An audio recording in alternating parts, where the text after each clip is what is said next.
Hey.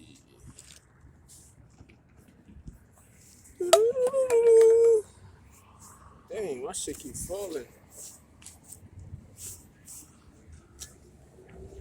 This shit Anyway, man. Mary, Mary. Said your name. I could go the other way. And my knees go. What's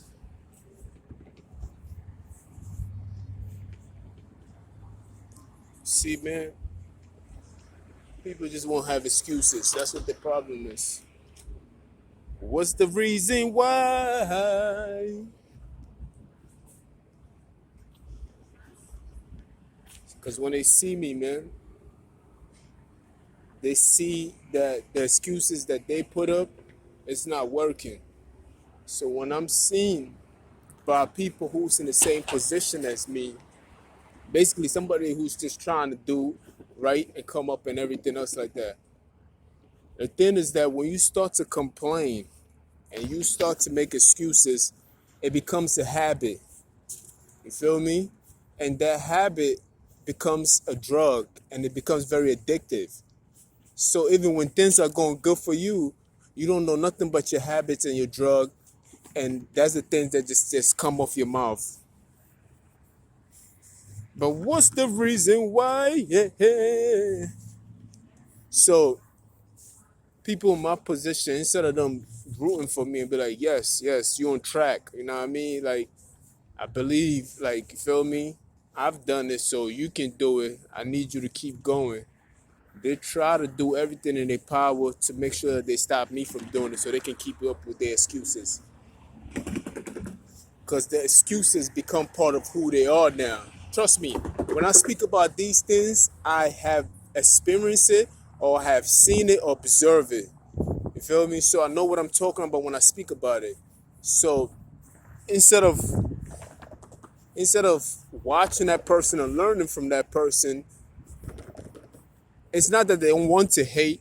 It is automatic. You feel me? These things are already out there. So that's the next thing that comes up.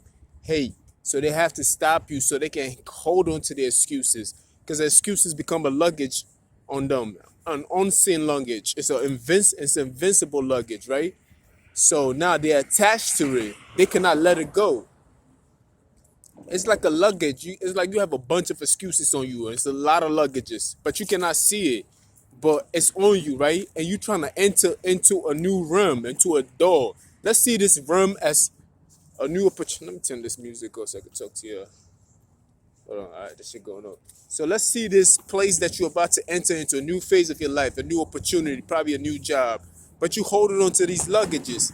And now nobody's gonna open the door for you because in life ain't nobody gonna do it for you because you gotta do it yourself. You feel me? So now you trying to enter into a luggage. Now we just imagine right now, right? Imagine you holding a bunch of grocery bags, you have your book bag on, you got your luggage on and everything else, and you trying to enter into a door without dropping the luggages, and you have the key.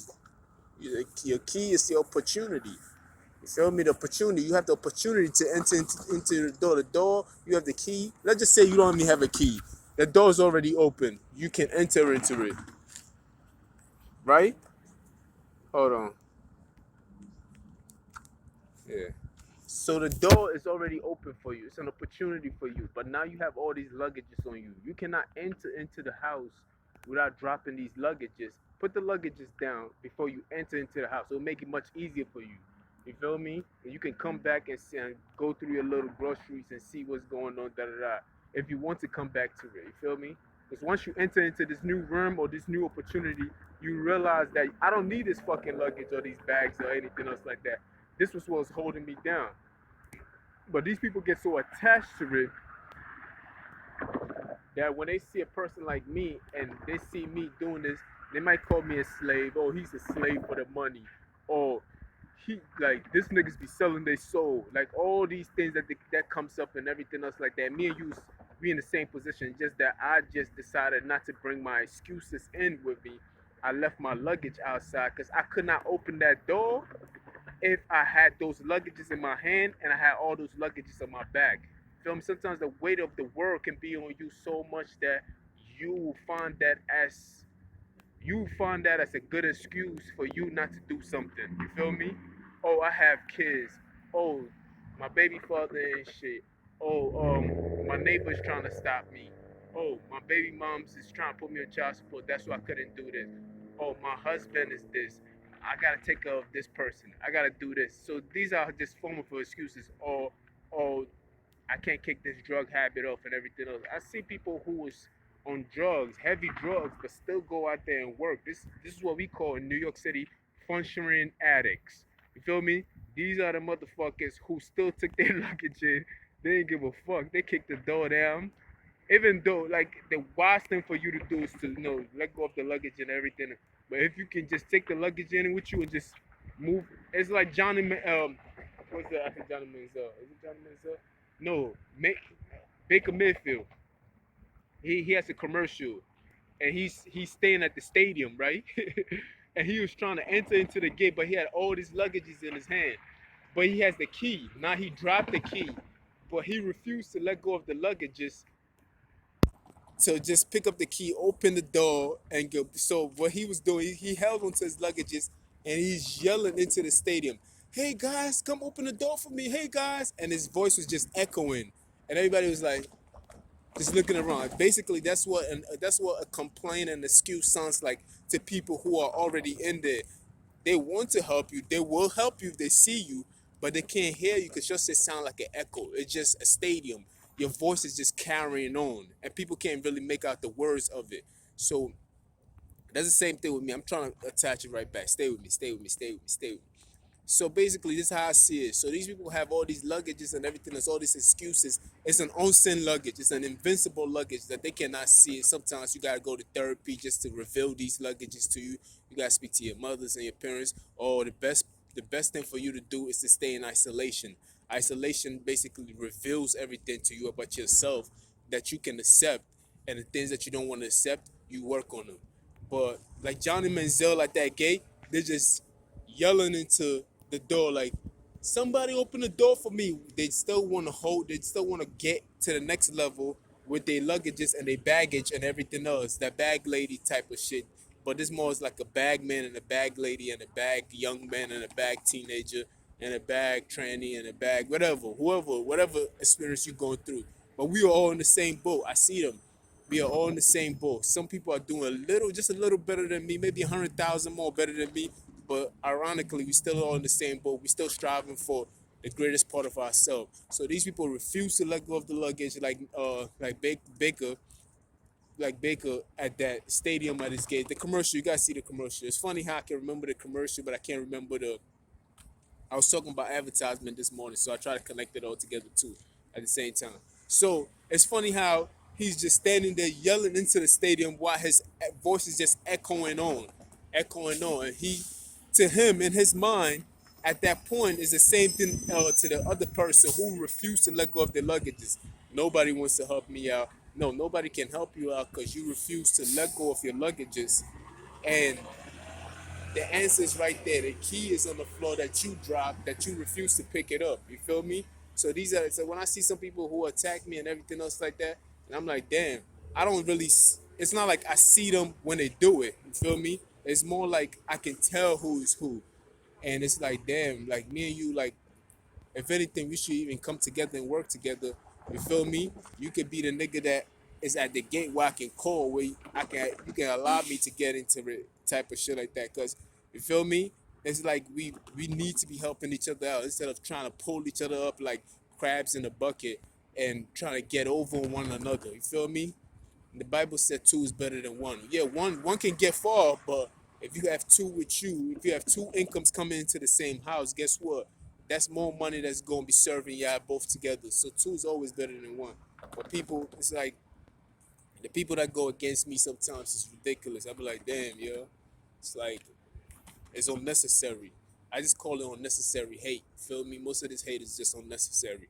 And I be like, shit, that shit crazy. They try to stop you from doing what you need to do. It's not like I'm out here preaching violence and everything else like that. Sometimes, yeah, I speak my mind on the things. I speak the obvious. You feel me? It's obvious that everybody already know. You feel me? It's just that I had the balls enough to say it out loud and to put it out there. You feel me? But it's obvious. It's too obvious. And these people have a lot of luggages. We're not telling you that yo, we want your luggage. We trying to steal your luggage. No, you don't even want your own luggages. You feel me? Nobody really want that kind of luggage. You feel me? So they these people don't even want that luggage. They're just that they're attached to a luggage. Sometimes you can be attached to things that are not good for you. You feel me? I'm speaking from experience, and I'm speaking from my experience right now and my past experience. So I know what I'm talking about when I say these things. You feel me? I'm not just saying this to say I have been through these things already. People are trying.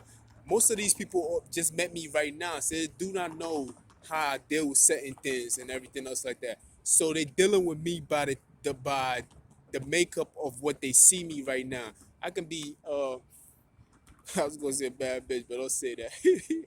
I don't want to curse myself and have these niggas. It could be a bad bitch, right? Because I always try to speak from my point of view. Because when I tell a story, I try to relate to it, and I can only speak from my point of view. It could be a bad bitch that you just met, and she got makeup on and everything else like that. And you looking at her, you say, "Yo, this bitch is bad. Like, damn, she's bad like that." But she got makeup on. Will you accept her when she take all that makeup off and everything else like that? Or did you know what she had to go through? The shot she took a shower. She had to get herself prepped. She had to buy the clothes. She had to work for the clothes. If you go into the details of it, I didn't meet her until I seen her at her finest stage or close to her finest stage, because she could get finer if you add more happiness to her, some more wealth, or if she meet God in some form of way, she'll be a much better person. I'm only using makeup because it's like it's to make up. You feel me? To make up what you've already missing. So these people meet me right now and they judging me right now on the things they feel like I'm fortunate and everything else, and I'm like, yo, and they feel like, oh, he's greedy and he's this and he's that, he's putting himself in danger. How come he didn't take a cab to get home? He like people are always, they be worshiping money and everything else like that, but you don't know what I have been through for me to be moving the way I'm moving. You feel me? You wasn't there with me. So that's why sometimes when people talk about me, other people who have been there with me take advantage of these situations because they're against me. So they feed into these old narratives that I've already overcame several times. And I'm not going to keep doing the same thing over and over just to prove somebody wrong about something that I'm saying that I know that is true. I know it's true. You feel me? I can tell a lie, but I don't want to tell a lie. You feel me? I couldn't tell a lie if I wanted to. And you never lie, Jeff. That's what they always tell me.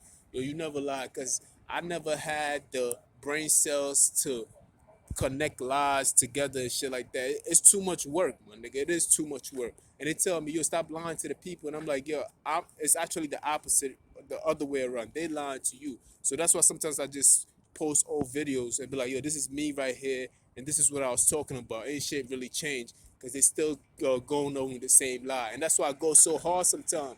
And that's what gives me the inspiration to sometimes go hard, because it's like, yo, I've been lied upon. Of course, I'm going to defend myself through it. I'm not defending myself by just out here just waving my gun around, kicking the door, waving the 4-4. All I heard was, Jeffrey, I don't want it no more. I'm not doing that. All I'm doing is doing what I'm supposed to do, and I'm not even moving at the fastest pace of it. I'm moving at a very slow pace, to be honest with you. But I'm still moving forward and working towards my goal. And people want to judge you and everything else like that. And I wanted to put it in the simplest way so people can understand it. You feel me? Most of the people that judge you and everything else, a person that sees you and can say these things about you is a person in the same position as you to be able to articulate that about you. Because the reason why they can see these things, because they are you. You feel me? But they refuse to see, they refuse to acknowledge this baggage on them, because it's like, makeup, they cover it up. You feel me? So once you cover it up, a lot of people can't see these things. So you can say whatever and demonize yourself through somebody else, vicariously demonizing other people through somebody else. And some people just do it to see. They be like, damn, that's how I'm gonna get treated if they find out about me. Well, I gotta join a crowd to do this, nigga. So nobody finds that about me, and that's how it goes sometimes. And it be speaking about baggages, somebody walking around baggages. So it's like, I'm not even talking about this individual, but I was talking about invisible baggage, things that you cannot see. This is too obvious. You feel me? I'm talking about things that people are addicted to that you cannot see. Things that we use to cover up the things that. There's so many. It's like, hey, how you doing, sir? All right. Um, there's so many things that goes into this, and that's just what I'm trying to illustrate through this analogy that I'm trying to talk to y'all through. You feel me? But it is what it is, man. I just be feeling sorry for them sometimes. It's like I always take it back to that scripture. God said, "Don't you know?" God told Cain after Cain killed Abel. God told Cain, "Don't you know I'll do the same for you if you put in the same work?" You feel me? There's no need for you to be jealous of your brother like that type of shit like that. So I be thinking that, and when I do see that scripture sometimes, or I hear that scripture, I always put myself in Cain and Abel's spot. You feel me? I always do that because you could be either, you could be both at the same time. Sometimes, you feel me? It doesn't have to be you choose one or the other.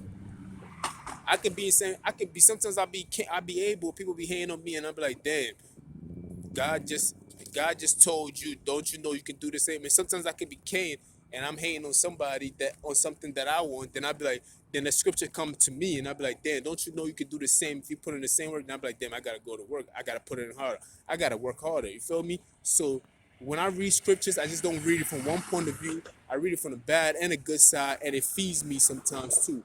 So that's why I listen to the scriptures a lot, and I listen to people who can articulate the scriptures very well. So